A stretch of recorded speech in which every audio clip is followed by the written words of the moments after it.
All right, so what we're going to do now are example problems for powers of complex numbers.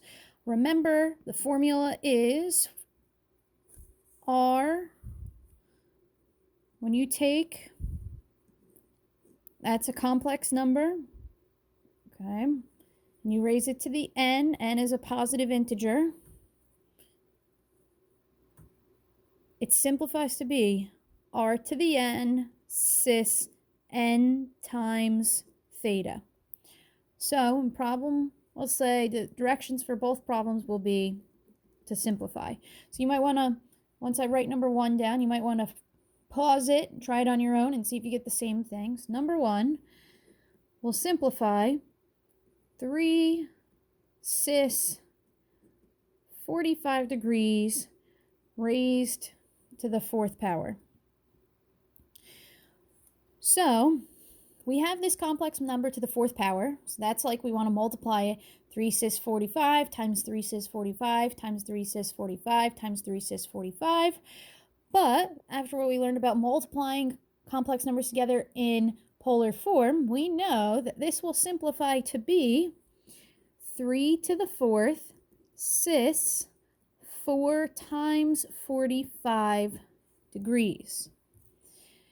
3 to the fourth is 81. 4 times 45 degrees is 180 degrees. And so that is what our new complex number would be in polar form. We might as well stay in polar form since it started in polar form. Number two, 5 minus 2i to the fifth power. Now, we're starting in the standard form of a complex number, a plus bi. It's raised to the fifth power. So if we stayed in the standard form, we would have to multiply 5 minus 2i times 5 minus 2i times 5 minus 2i times 5 minus 2i times 5 minus 2i. Expand that would take a long time. So this is the type of problem where the advantage lies in doing this problem in terms of polars. So what we need to do right now is take this 5 minus 2i and we need to write it in polar form. So this just involves what we first learned about complex numbers and polars, which is writing that complex number in polar form. So in order to do that, right, we need to plot it. 5 minus 2i is going to sit right here. That's 5, that's 2, that's r. This entire rotation, positive x-axis counterclockwise, is the positive theta. If you want to just name this angle in here, inside, right in here, that would be negative theta. That's perfectly fine. So r equals the square root of 2 squared plus 5 squared. That's going to be the square root of 4 plus 25. That's going to be the square root of 29. Theta, okay, in order to get theta, this entire rotation, the first thing we have to get is this angle. So we're going to have to do inverse tan of 2/5. Remember, using your calculator, you are in degrees right now. Inverse tan of 2/5 is going to be 21.80 degrees. So you can either call that negative 21.80 or theta is going to be 360 minus 21.80 degrees. And that is going to give us 338.20 degrees.